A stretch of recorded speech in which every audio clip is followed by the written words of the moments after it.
Hello, thanks for joining us. My name is Ian Stroud. And my name is David Malone, and this is Hyperland. So, Ian and I are terribly pleased to have Thi Nguyen. Thi Nguyen. We've got that. I knew I would get it wrong. A professor of philosophy at the University of Utah. He's professor of games, art, social knowledge, technology. He's one of these people who comes at whatever subject you're reading about in a way you go, oh, I didn't see that coming. And he's talking to us about his new book, The Score. I love the book. Can I just add the subtitle? How to Stop Playing Someone Else's Game. Thank you, Ian. I read a lot of books which claim to be offering a new view, a new philosophical insight, and almost none of them do offer anything new. Basically, they just rearrange something I'm familiar with. Yours genuinely, I felt, for me, I thought, okay, now I'm seeing the world in a slightly different way. This is giving me new tools. And the fantastic thing for me was everything you were pointing to, I thought, yeah, I know that. Yeah. But what you did, Ian and I were talking about this earlier, but you gave me a vocabulary and a structure for understanding how all these things that I thought, yeah, I know that, but in a way where I didn't see how they went together. Can I just quote two things to you from your book, which really struck me? Okay, great. I love them, and I just want to hear what you have to say about them, because you said games provide a temporary shape for our souls to flow into, which I just thought was lovely. It's right in the middle of the book. And then you also said games don't just create a world for us to play in, games create who we are in that world. I love both of those things, and they seem to me profound. Yeah, they struck me in a similar way. I mean, I actually had an experience much like you did when I was figuring this stuff out. Like, it's not like a striking, completely new view of the world. It's just there's this stuff that I felt that I didn't have words for, and I kept finding other people that gave me some of the structure and the words, and then trying to piece together this puzzle piece out of all these bits that other people have given me. And a lot of what you're talking about are things I feel I learned from two people. One is a philosopher named Bernard Suits, and the other is a game designer, a European board game designer named Rainer Knizia. And a lot of this comes from, so a lot of the stuff in the games half of this book comes from a place of, I don't know, mild irritation. And it was, I was teaching philosophy of art classes. We were talking about whether games were an art form, and we read stuff. And every single thing we read that praised games always praised a very specific kind of video game because it looked like a movie. Right, yeah. Praised the cinematography, the dialogue, the fixed scripts. It didn't talk about freedom, choice, action, gameplay, beauty and movement, beauty and thought, like all the stuff I love, from everything from chess to rock climbing. And you have this sense, and I think if you do art theory and history of art, you see this sense often that when you get a new artistic medium, people are so desperate to make it fit into their old theories. Yeah. Right? Like trying to make photography behave like oil painting. I think they're trying to make games behave like films. Like a film. Yeah, like films. Yeah. Like things we had a nice language and theory for.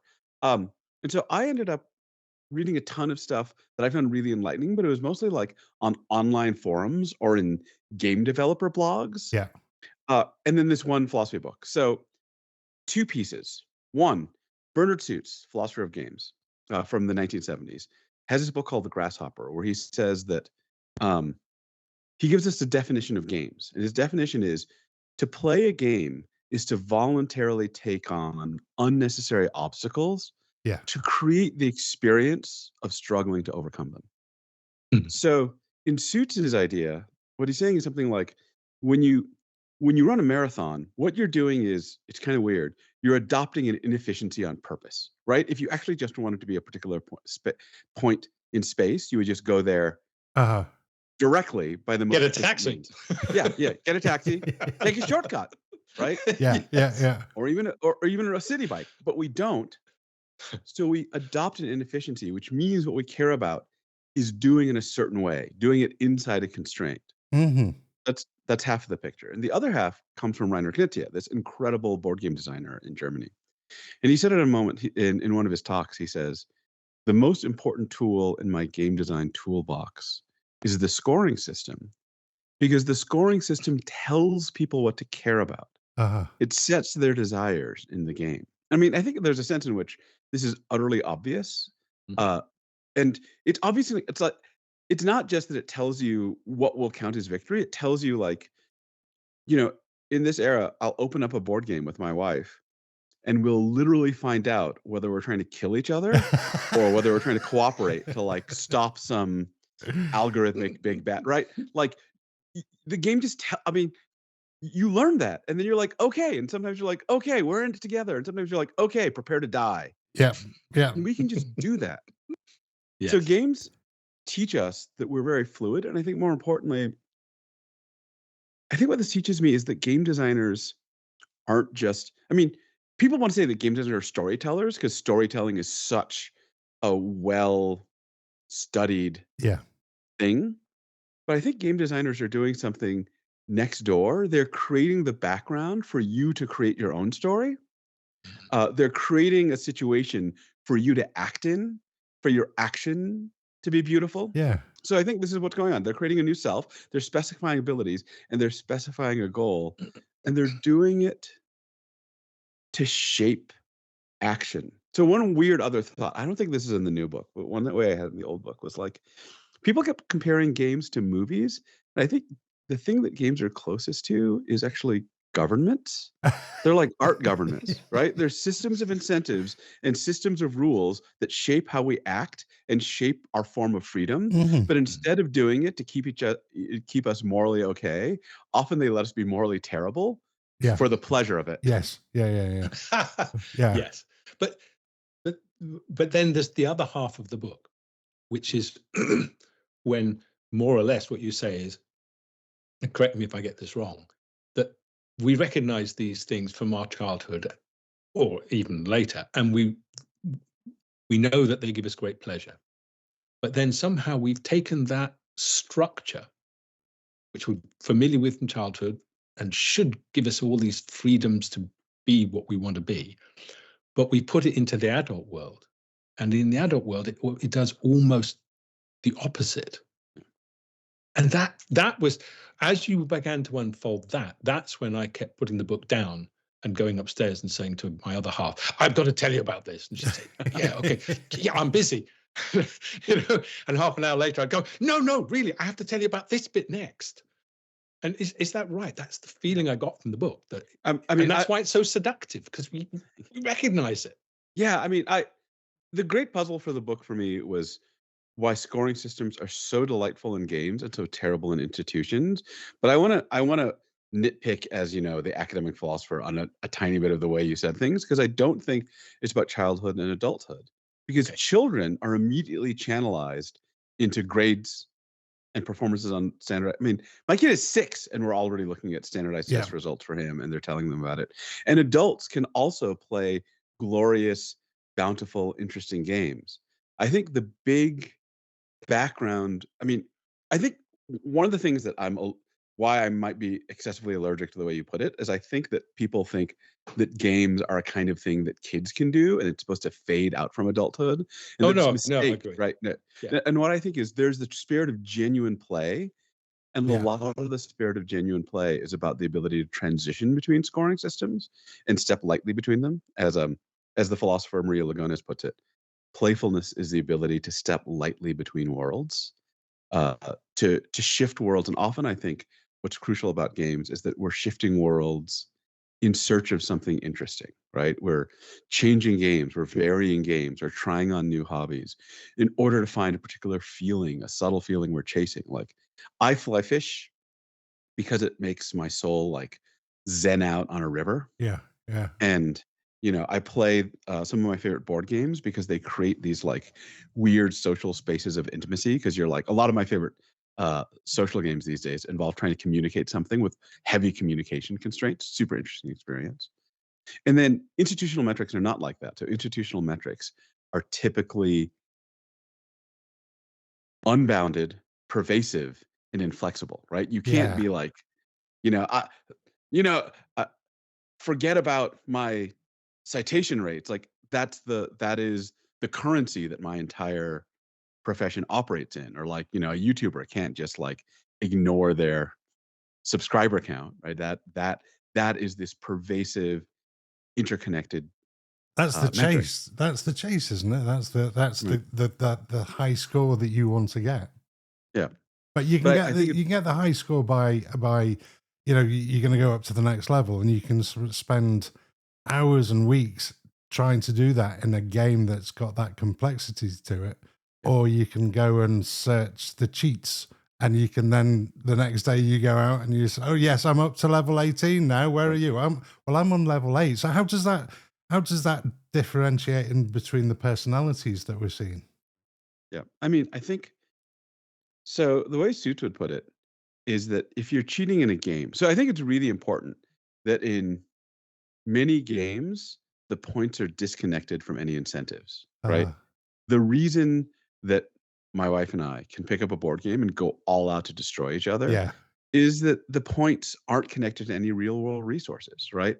There's a kind of safety. yeah, And that's not true of a lot of real world metrics. The points are connected to external incentives or connected to status. So we can't bargain as free. So I mean, one thing that happens in games is if you don't like a particular game, you can change games, and so you can manipulate the scoring system to suit you. I mean, I think one crucial background um, distinction to understand how games work is the difference between a goal and a purpose. yeah, So this is something I learned from um, my advisor, Barbara Herman, advisor during philosophy grad school, and she said that you always have to keep in mind the difference between a goal and a purpose.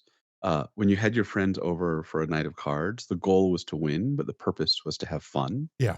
And you could fail to win and have fun, or you could even win and have such a lousy time and be such a competitive asshole that you ruin the night for everyone. But I think one way to put it is the goal is the thing you chase in the moment, and the purpose is why you're doing it, and they come deeply apart. Yeah, Like I think I climb to clear my head, to de-stress, to feel the beauty of motion. And what's interesting is I can only get that if I try very hard to get to the top, right? Like I have to invest myself in the win to get the intensity, get the absorption, to get that mental uplift. But I get that whether if I fail to climb, if I uh-huh. succeed to climb, or if I fail, I still have experienced the beauty of motion. I've still exercised my body and gotten out some of the desk body rot, Yeah, and I've still like gotten a mental reset on my brain. And so I think a lot of the times what we're doing with games is we're invested in the score, but we're still a bit distanced from it. And what that means is if I start playing a game and I just don't like it, I can throw the game away. It yeah, does not matter yeah, if I failed to score well in the game. Or I can do incredibly well in the game and be like, well, that's boring. I'm going to play something else. And we have a very different relationship with metrics. Metrics lock us in. And so the exact details of what the metric captures or not is incredibly important. And Okay. what I mean is like, uh, basketball points are not transforming something in the world. So there's not like a particular loss to like you know, the true aim of basketball. But talking to each other yeah. on social media, there's a genuine real world value or set of plural values in communicating. And when those get channelized into this thin scoring system in a metrified system, we lose a significant part of the value because it's transforming an already existing real world activity that's kind of interconnected to other real world events. And any kind of lossiness in the metrified system it is a change in our life. Okay. You mentioned, your child at school, and it seems to me an area where this applies really clearly and which everyone knows. Yeah. And you talk about metrics being, they measure what can be measured, and then there's this gap between Mm. what it is that the metric says, well, we can measure this, and the gap between that and what the value of it should be. Now, I teach in schools. Mm. Not all the time, but I qualified teacher. So in the schools, and I assume it's similar in the States as it is here, we've got the metric of, well, what scores are the kids getting on the standardized test, and therefore what's the score of that school and its ranking with other schools. And everyone becomes so locked into that you teach to the test rather than and are forced to forget about educating the child. Don't worry about asking any questions, just memorize the answer. And that what you're pointing towards? Yeah. Because that's what I got. Yeah, I mean, there's this. I think everybody in every field feels this gap. I mean, there are a million examples. Every time I talk to them about this, they're like, "Oh my God, my profession is the worst. Let me tell you about my profession." Like, um, for me, in my as a professor in the United States, right now, there's this, I think, massive gap between what counts as the primary outcome that my university cares about, which is actually just graduation rate Yeah. and a little bit of starting salary, and not at all intellectual curiosity, Yeah. virtue, reflectiveness, creativity, which clearly is in tension with graduation speed.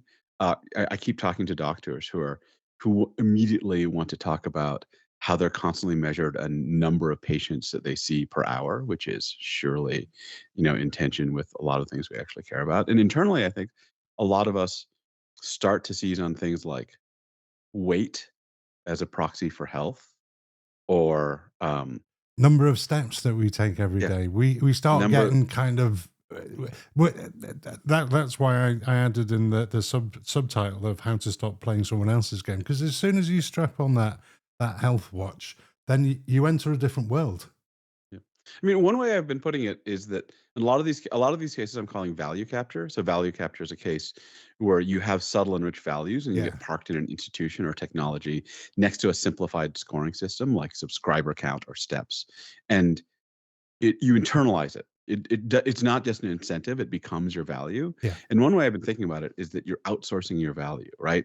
It is a prefabricated targeting system. Totally. So one of the interesting things about the game set is that it's external, but you have a significant amount of control over it, right? You can change the game, you can swap out the game, you can often reconceive the games you're playing it, you can house rule the game.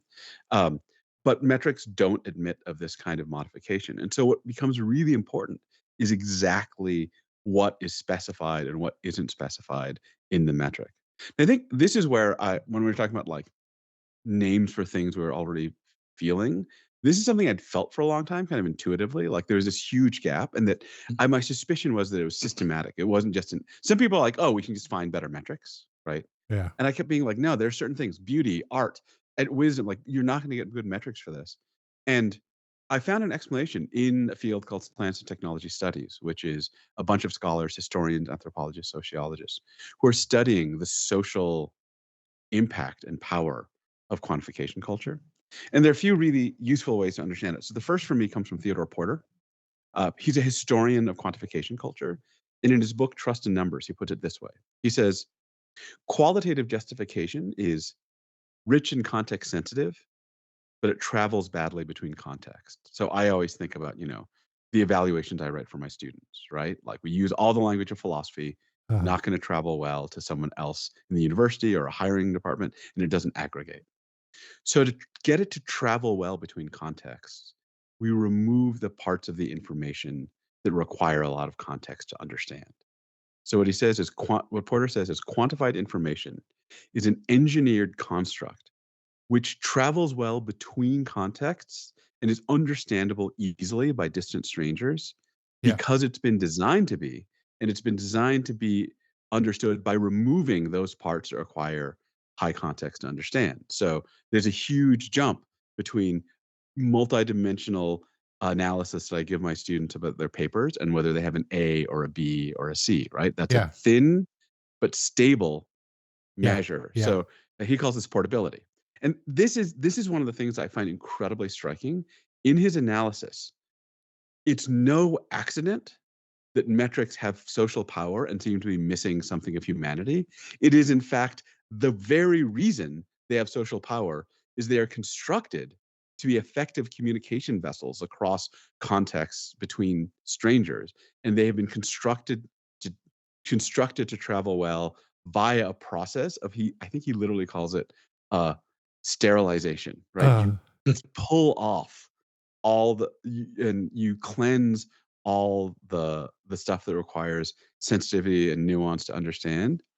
And I think that's so explanatory to me, it's right? Yeah. stripped down. The way you were talking, I was picturing more a kind of, if I sent you a picture of the Mona Lisa, but that it didn't have many pixels in it, and you looked at it and went, oh, yeah, that's nice, that. And then I sent a high res one, and you went, oh wow, yeah, okay. And then you go and see the thing in real life, and you're standing in front of it, and it's like, whoa, right. It's the fuller picture. It's the whole picture, I suppose. No, it's worse. No. Here's why it's worse. So part of the reason we want to do this is because this lets us aggregate different, like you can aggregate grades really readily Yeah. by large scale data collection, and that aggregation requires a kind of stability. Here's the problem: if I sent you a low res picture of the Mona Lisa and asked you to immediately and objectively compare it with a low res picture of a Van Gogh, Yeah. even though they were low res, you couldn't do it. What you could compare was visitor counts, right? Okay. Yeah. So Right. so it's not just low res or high res. It's the transformation Yeah. from any kind of picture into some readily mechanical countable quality Yeah. that everyone can count in the same way, like visitor count or like repost or something like that, Yeah. right? Or market value. Each of these is a transformation from a non-quantified quality to a quantified quality. And quantified qualities have a couple clear the upside to quantification is super clear. Not only does information travel well, it aggregates instantly and it affords instant, seemingly objective comparison. Yeah. When we transfer from low res pictures to visitor counts, then we can instantly rank things without any further cognitive effort, Uh, right? Yeah.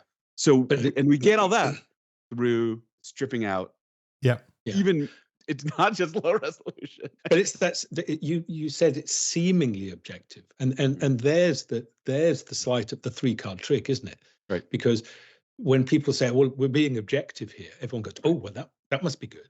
Yep. Yep. But it's being objective. You're choosing what the thing is that you're going to say, well, we can count this, and you're saying, because we can count it and therefore it's objective, this is better or more reliable, and everything else gets dumped by the side. And it's the difference between a multinational corporation and a collection of cultures.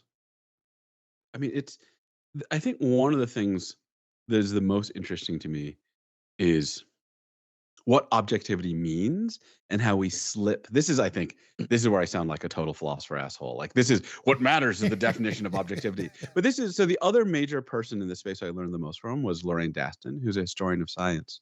And she's really interested in how people change what objectivity means and how people change what rules and clear rules mean.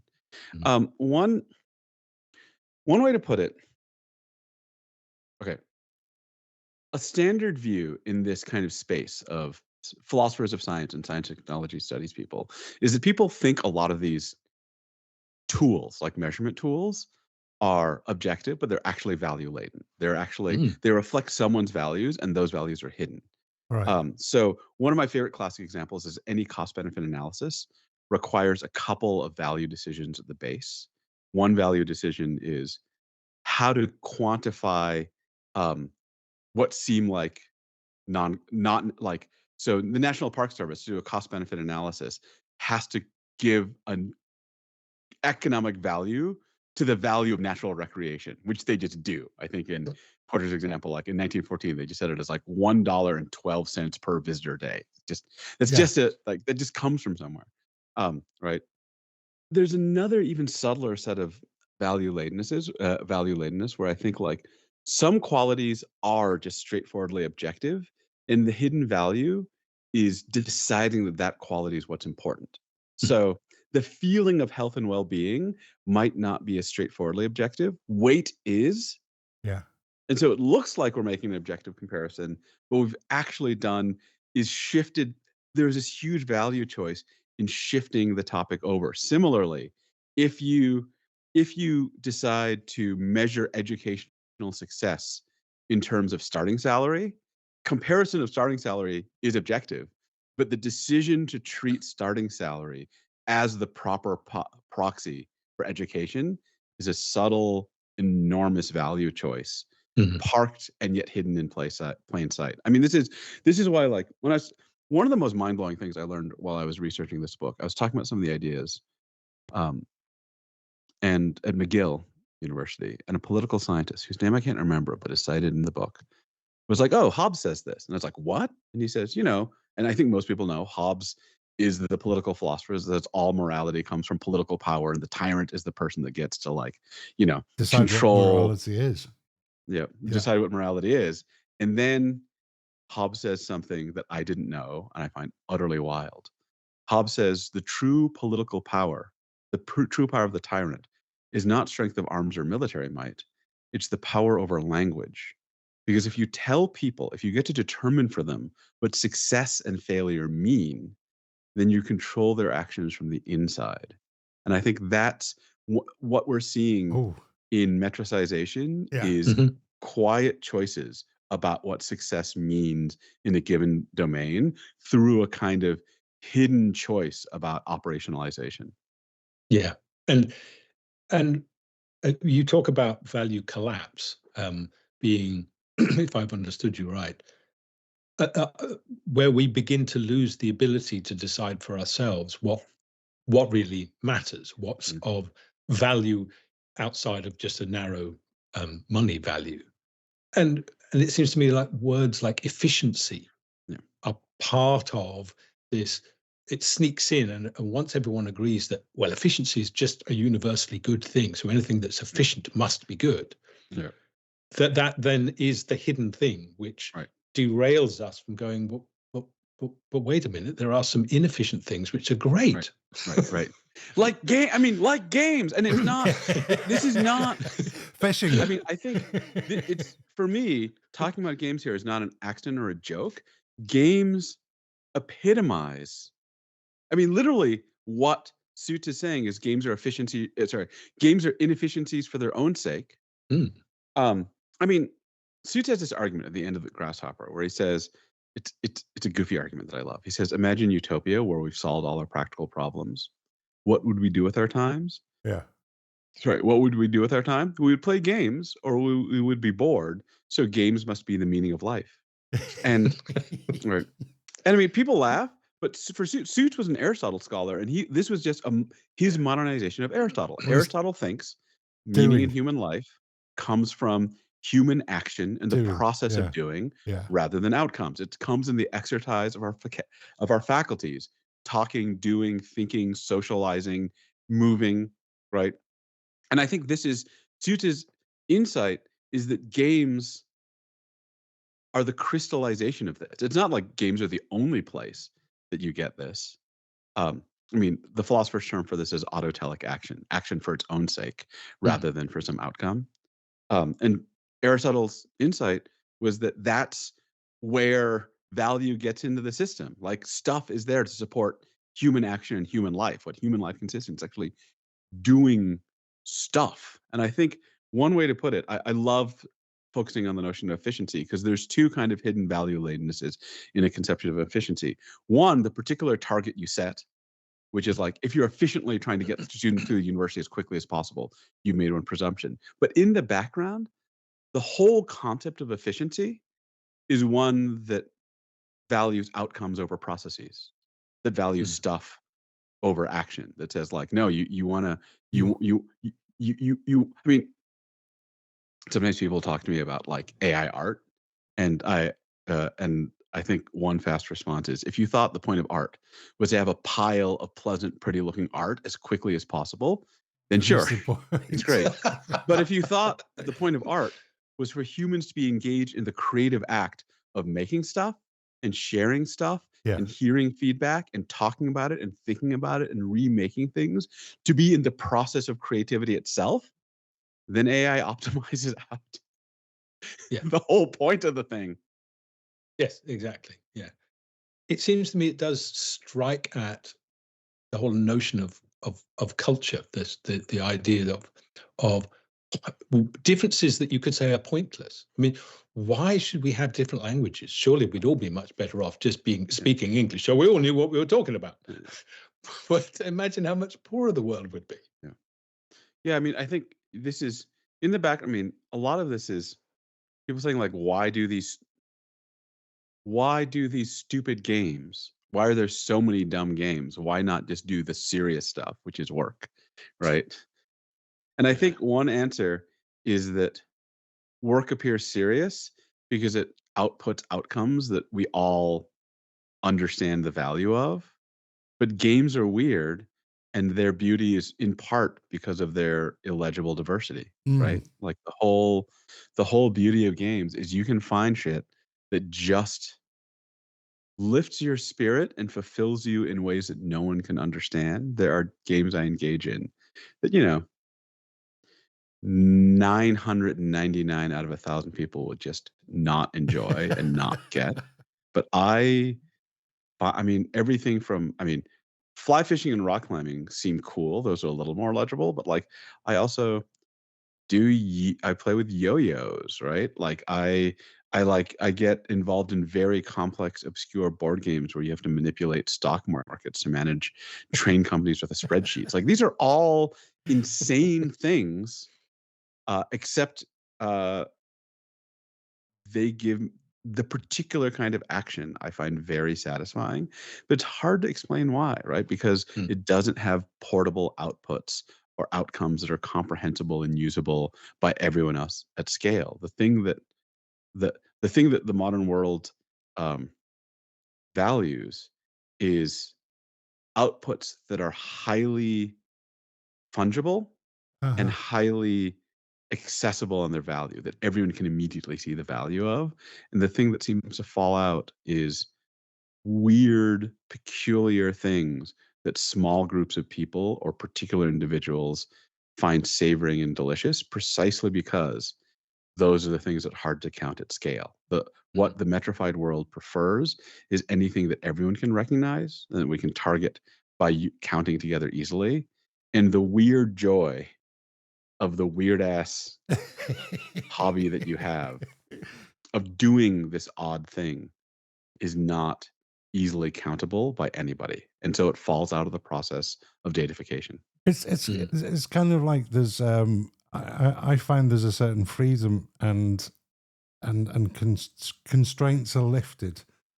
I used to play a lot of Call of Duty, and I was rubbish at it, but the most pleasurable time was playing with other people and joining, and not necessarily play well. I think we used to play in the rules, and we used to shout at people who didn't play within the rules. But it's we're looking for pleasure. We're looking for a kind of freedom. Yeah, the relationship between rules, freedom, and pleasure is, I think, this is the most interesting thing. This is why, for me, it was interesting to think about games and institutions because both have rules. Right. And then in one, we seem to have this extraordinary experience of freedom within rules, and the other we don't. And I mean, one answer is that rules can make us more free. This is an insight from Suits and an insight from people. I agree. Yeah. So rules can make us more free in part because they create new possibilities, right? Like one of the way that Suits puts it is, until you have the rules of basketball, there is no such thing as a layup or a dunk. Until you have the rules of chess, there is no such thing as a clever fork, right? Like, or a cool checkmate. Those are new actions are brought into being by the rules. And in some sense, the rigidity of the rules creates a social space where we can interact. But at the meta level, in game space, you're not tied to any rule set. The rules of chess are rigid, but also you can quit and play something else or play a chess variant. So there's this weird way in which the rigidity of the rules is at one level, but you have freedom, total freedom of which rules you engage in at the higher level. And that's just not how metrics and institutions work. They don't have that second level of higher order freedom. Well, then the question is, why has the world become ruled by metrics? That is the question. I mean, In some sense, we already have an answer. I mean, this is the answer. There. I've got two answers for you that are. One, Porter's answer is that metrics are the thing that have been engineered to be accessible and understandable to everybody. So it's no surprise that large-scale social action organizes around the targets that everyone can understand. I mean, that was the point is the metrics are terrible. It's that they're engineered things that have an enormous trade-off. They are highly accessible and highly uh, uh, comprehensible across contexts, and that's their power and their price in one. So But it's a that's like structure. Is what you're sort of saying, that you require this sort of data, and you need the metrics to provide a structure, and then it's kind of what you do with that. right. But also at scale, I mean, in some sense, the question becomes like, why is it so weird that people pay attention to the thing that's been designed to be easy to pay attention to and comprehensible? It's not. Because it's too hard looking further afield. Yeah. Yeah. I mean, why do kids like candy? Because candy's been optimized for kids to like it. Yeah. Why do people pay attention to metrics? Because metrics have been unoptimized for us. Okay, but to teach the language to us. except that we also, inside that system, that, as you say, we're paying attention to because it's easy to pay attention to it, we're miserable. Yes, true. I mean, Riddle me that one, Professor. yeah. I mean, so there are various increasingly depressing ways to think about this. I think here are two nearby stories. One, here's a part that was cut from the book because my editors thought it was too gross. While I was studying the book, I was researching the book and researching different scoring systems. I started reading about, there's research into the culture of pickup artists. Pickup artists are people that compete for sexual success. I think like they typically compete for phone numbers in a night, sexual conquest in a night, speed from meeting someone to a sexual encounter. And one of the things that the sociologists note is that pickup artists, I mean, obviously they don't compete for happiest relationship, right? But here's another thing they don't compete for, and that apparently a big part of pickup culture, according to the sociologist Eric Hendricks, is that pickup artists often seem to believe that you have to ignore happiness and pleasure because these will just get in the way of a higher number. Wow. Which is Yeah, wow. But also, this is how a lot of us, behave. Like, if you start focusing on steps, even if your body feels miserable and you're it's the same thing. So I think what happens is we have become detuned to pleasure and the quiet signal. I mean, one way to put it is, in order to step back from a metrified value, to step back from value capture, you need access to another kind of sensibility of value from which you can say, like, no, that metric sucks, that scoring system sucks. But if the metric has replaced your contact with what's important, then you don't have another standpoint. Another way to put it is, like, if you burn out your sense of your own happiness, and I think this is what people often do. This is what I've done, right? Yeah. You start ignoring whether you're happy or interested because there's such a clear signal of success. So one answer is that the clarity of the signal of a metric can replace other methods we have for this is the whole danger of value capture. This is why I'm worried about when value capture passes beyond incentives and into core values. Yeah. Because what's happening is you lose, if you reformulate the point of your life not to be about happiness, but to be about achieving the highest KPI or citation rate or whatever, then you have burned out of yourself the basis to say, this metric sucks, because you're like, oh, I'm succeeding. It becomes the end of the justificatory line. Yeah. And I think that's the really worrisome thing.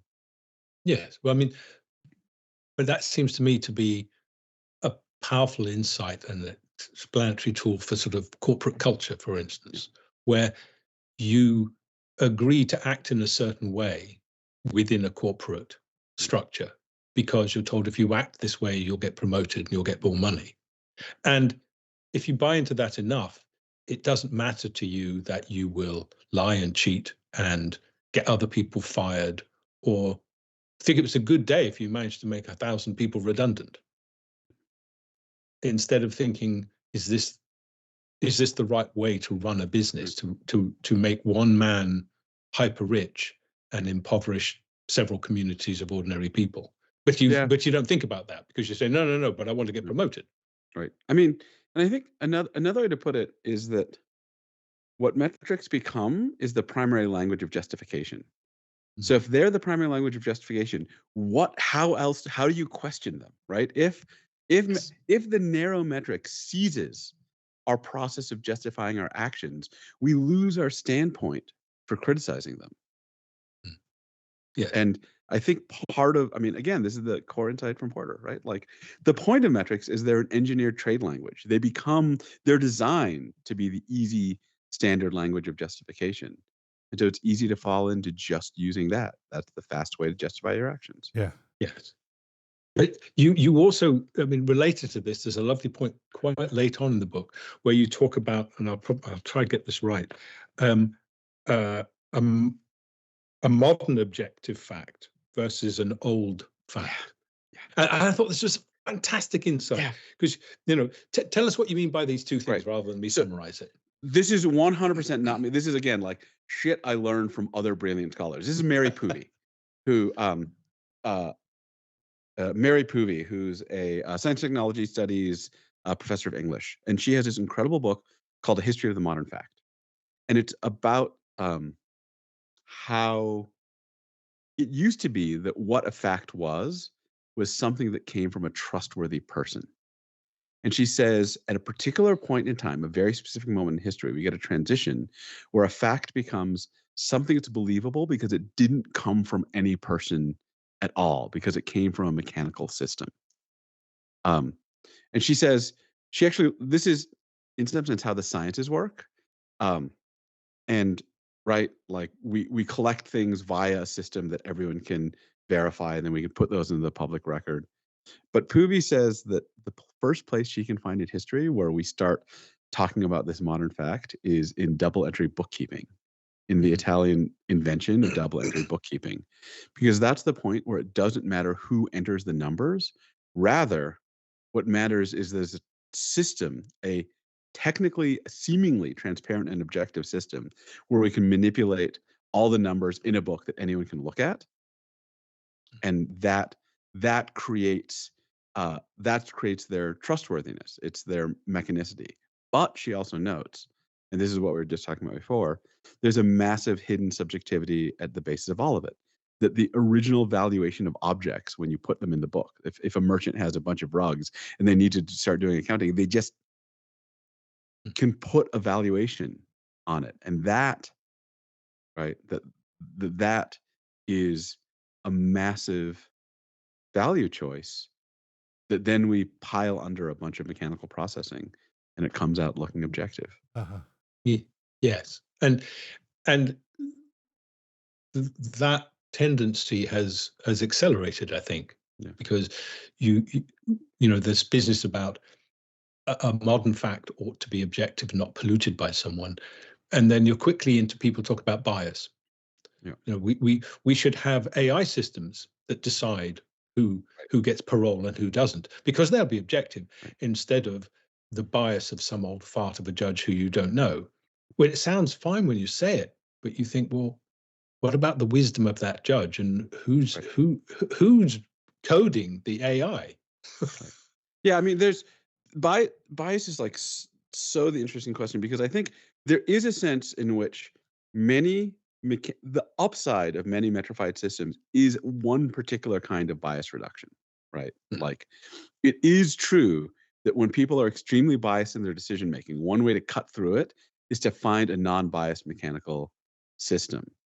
But also, the movement to mechanicity deprives us of a lot of sensitivity. So for me, what we get is this constant trade-off when you make things more mechanical and clear. So this is an idea I got from the historian of science Lorraine Daston, that a lot of older rules were general, but they weren't hyper explicit, and so there was a lot of room for interpretation and discernment in applying them. And modern rules, algorithmic rules, she says, are explicit and meant to be followed undeviatingly and exactly. So these are algorithmic or mechanical rules. And those have an upside and a downside, right? The upside is they're immune to a certain kind of bias. So I think here's an example I really am fascinated by. So a lot of the legal rights we give to adults because we think you need to be intellectually and emotionally mature. Intellectually and emotionally mature comes in at different points for different people. But that is not a mechanical rule. That's not a mechanical telling people, give people the right to vote if they're intellectually and emotionally mature. That's not a mechanical rule. And it's really good that we don't have that rule, right? Because that would be open to so much bias, as we well know. Yeah. Here's a case where we absolutely want a mechanical rule. People get the right to vote at the age of 18, cut and dried and done. Yeah. That eliminates one kind of bias. It introduces a different kind of bias.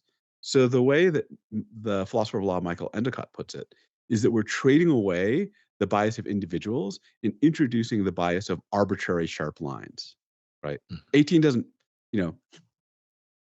17 years and 11 months isn't that different from 18 years and 1 day, Yep. right? That's a new kind of arbitrariness. In that case, the trade-off is totally worth it, right?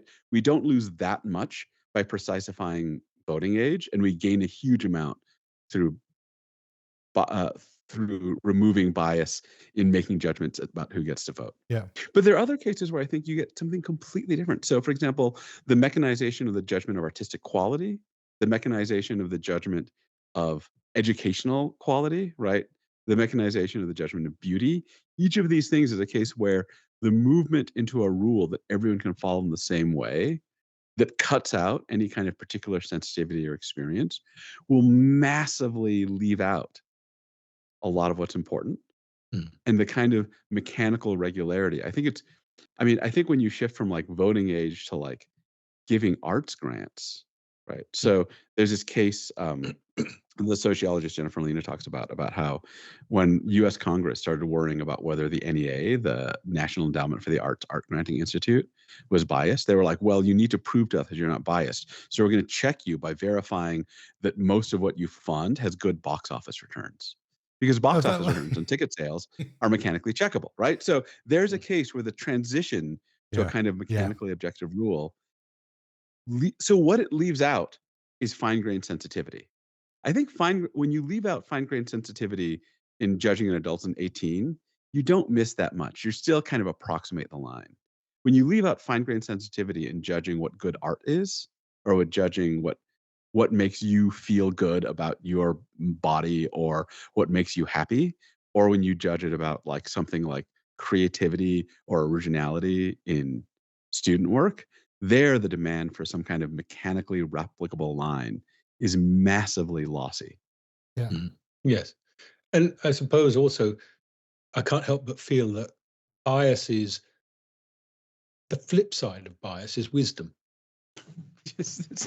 I mean, Isn't it? yeah. I mean, I wouldn't quite say the flip side of bias is wisdom, but what I would say is that intuition with non-rule bound, non-mechanical intuition is where bias lives and where subtle expertise and nuanced perceptivity live. Yeah.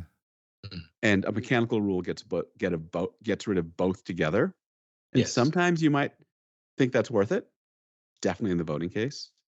Sometimes you might think it's totally not worth it.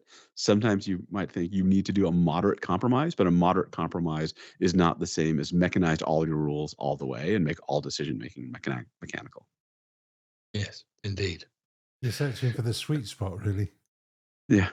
Although I think the sweet spot is highly variable. I think that's part of the difficulty here. Yeah. That what we're engaged in is a massive trade-off between the goods of repeatable accessibility and the goods of sensitivity. And where you want to be in that trade-off is really complicated. Yeah. And presumably power comes into it, because by eliminating all those specifics, by eliminating everything that makes where you live different from where I live, what makes you different from me, right? By eliminating those things, I can have much more power over both of us. Yes. And so this This is, I think, an insight that I learned from James C. Scott in Seeing Like a State. His insight is, if you're a centralized bureaucracy that doesn't have a lot of the sense of local detail, then one way to gain power is to change the world and remove local variation. He has this beautiful example about how old school labyrinthine cities with like complicated varying roads tend to give power to locals over, say, the government's army, because locals know the terrain really well. And an army, which is composed of people drawn from everywhere, are not going to be able to find people, track people, fight people well. I mean, part of the story, his story, is that, you know, the citizens' riots in Paris, the French army had a lot of difficulty putting down those riots because the streets were so tangled. So Paris rebuilt itself in the hub and spoke. And one claim is that a hub and spoke structure or a grid structure is much easier for an army that are built from people from everywhere to navigate, because you've eliminated local variation. And so you've shifted power to a kind of large scale state that works with general abstract rules and highly fungible workers. And I think like part of the huge insight that I get from all these people, from Scott, from Daston, from Porter, is that kind of the core feature of the modern world is fungibility, is total replaceability. We're engineering for the total replaceability of people. And if you have a clear mechanical scoring system, then you can make evaluators replaceable. You don't need a sensitive art critic. You don't need, someone that's been teaching this stuff forever and can tell when a student is highly creative or not. You can replace people at will because you've rewritten the rules to be ultra clear and accessible to anyone. Yes, I mean, I'm showing my age, but it's I look back to the idea, the Schumacher idea of small being beautiful, and I think something was lost when that got drowned out by the great chorus of the benefits of globalization. Yeah, I mean, this is a lot of what this is. I mean, and this is, I think, the core lesson I learned from games and metrics.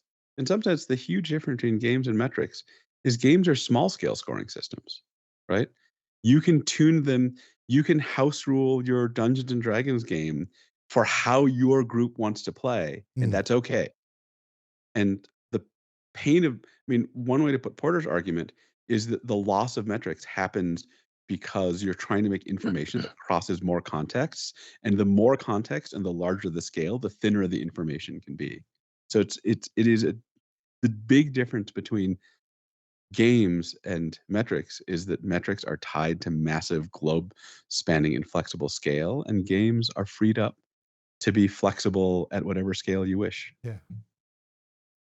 Well, I would much rather have small scale games that I play with my neighbors, which I would have always said, well, that's my culture. That's here. That's where I live.